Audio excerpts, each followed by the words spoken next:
చూపించు నీ బీరువా, ఎన్ని చీరలు ఉన్నాయో చూద్దాం ఒకసారి.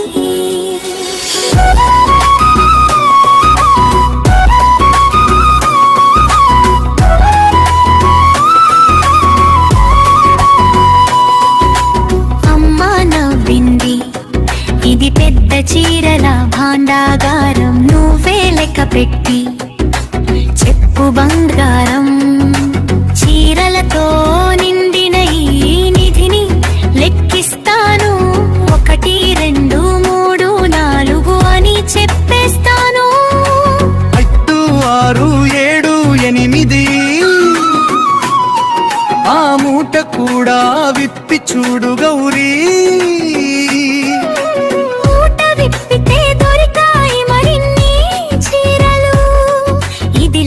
పెట్టి చూద్దాం మరి 9 10. ఇప్పుడు చాలు చాలు, ఇవి మొత్తం 10 చీరలు సరేనా?